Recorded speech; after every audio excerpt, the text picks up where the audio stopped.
గురువు రవి నీ యొక్క లగ్నం నుంచి అంటే వృషభం నుంచి మూడో భావంలో కలవబోతున్నారు.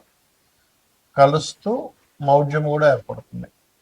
సో మనకి జూలై మాసంలో ఏర్పడేటువంటి ending almost July second half తర్వాత ఏర్పడేటువంటి మౌఢ్యమి మరియు రవి గురువుల యొక్క కలయిక. ఈ రవి గురువుల యొక్క కలయికతో పాటు మీకు సహజంగా వృషభం వారికి రాశిలో కుజుడున్నాడు.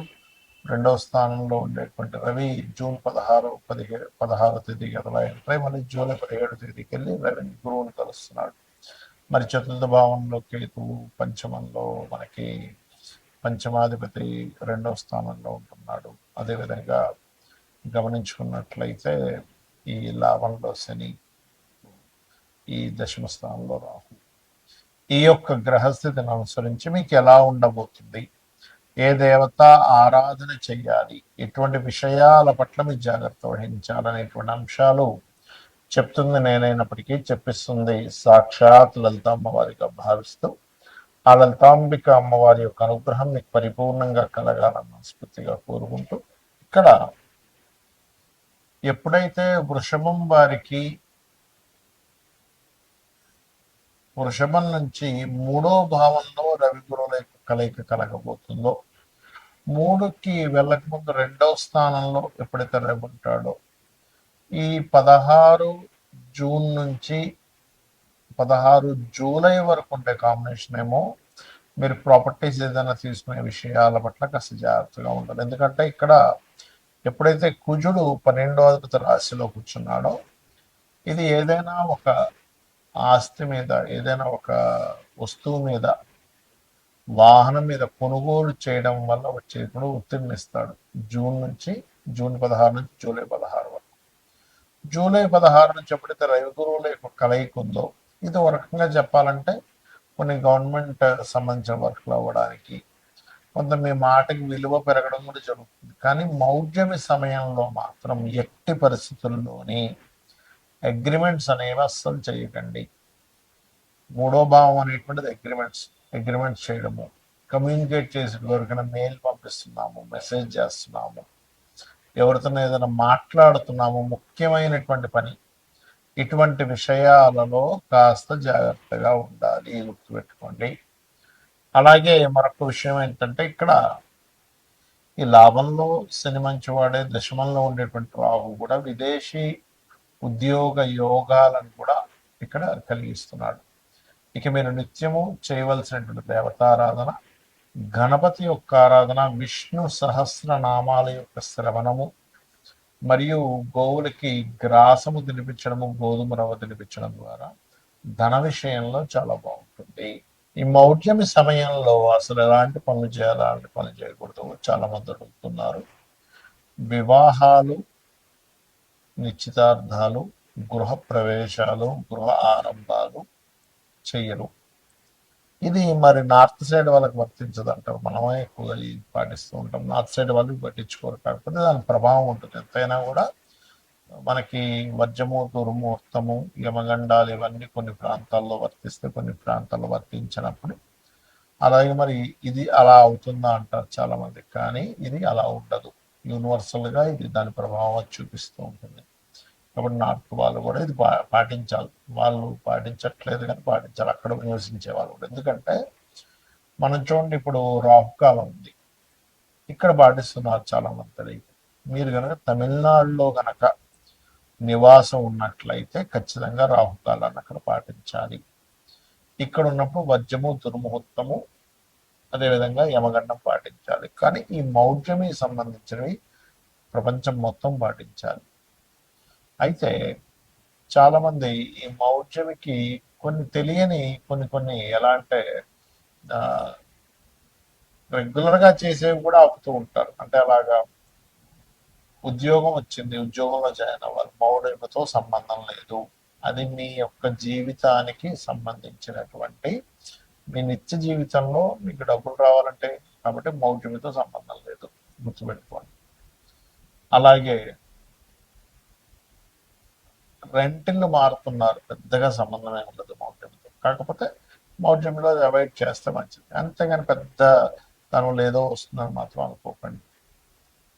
అదేవిధంగా ఇంకొంతమంది కొన్ని కొన్ని మరమ్మతులు చేయించుకుంటూ ఉంటారు ఇంట్లో. ఏమైనా వాస్తు దోషం ఉంది, మౌఢ్యం చేయించుకోవచ్చు, ఏమి సంబంధం లేదు. నువ్వు సెట్ చేసుకునే దానికి చేసుకోవచ్చు. ఎలా అయితే ఔషధ సేవన విషయంలో ఫలానా నక్షత్రాల్లో మంచిదని చెప్తాడు. కానీ నీకు అత్యవసరం ఉన్నప్పుడు ఒక వ్యక్తికి ఎత్తు పొడి చేశాడు, బ్లడ్ వచ్చేస్తుంది, అమ్మో ఇప్పుడు మౌఢ్యం ఉందండి, ఈరోజు దుర్ముహూర్తం ఉంది, వర్జ్యం ఉంది, లేకపోతే యమగండం ఉంది, ఇప్పుడు హాస్పిటల్కి వెళ్ళకూడదంటే ఎలా?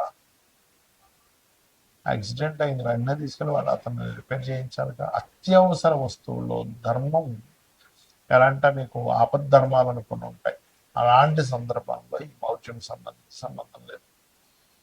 అలాగే మరొక విషయం ఏంటంటే, ఇప్పుడు నేను మీకు ఇందాక ఒక్కొక్క రాశి వాళ్ళకి మీకు చెప్తూ వచ్చా ఈ మౌఢ్యమి సంబంధించిన విషయం. మేషం వారికి ఈ ప్రాపర్టీ విషయంలోని, వృషభం వారికి అగ్రిమెంట్స్ అని, మిథునం వారికి ధన విషయంలోని, కర్కాటకం వారికి అప్పుల విషయంలోని, లేకపోతే వాళ్ళు ఏదైనా స్ట్రక్ అవ్వడం అని, సింహం వారికి ఇన్వెస్ట్మెంట్స్ అని, కన్య వారికి బిజినెస్ రిలేటెడ్, తుల వారికి జాబ్ సంబంధించిన, మరియు అదేవిధంగా వృచ్చికం వారికి దూర ప్రాంతాలు అండ్ ఉపనయనాథ సంస్కారాలు, ధనస్సు వారికేమో షేర్ మార్కెట్ అండ్ ఇన్సూరెన్సెస్, మకరం వారికేమో వివాహ సంబంధించిన, మరియు ఈ కుంభం వారికేమో మన ఏదైతే ఇందాక చెప్పుకున్నామో ఈ అప్పులు ఇవ్వడం తీసుకోవడం, జాబ్ సంబంధించిన, మరియు అదేవిధంగా శత్రుత్వాల విషయంలో మీనం వారికి సంతానం సంబంధించి. ఎందుకు అంటే వాళ్ళ లగ్నం నుంచి ఆ భావం ఆ స్థానం అవుతుంది. అన్ని విషయాలకు కాదు, పర్టికులర్గా వాళ్ళ పర్సనల్ చాట్లో ఈ విషయంలో జాగ్రత్తగా ఉండాలి. యూనివర్సల్గా జరిగే కొన్ని శుభకార్యాలకు ఎందుకు శుభకార్యాలు చేయరు ఆ సమయంలో అంటే, గురువు యొక్క దృష్టి, శుక్రుడి యొక్క దృష్టి, రవి యొక్క కిరణాల చేత, రవికి అతి సమీపంలో వెళ్ళడం మూలంట వాటి యొక్క ప్రభావం తగ్గిపోతుంది.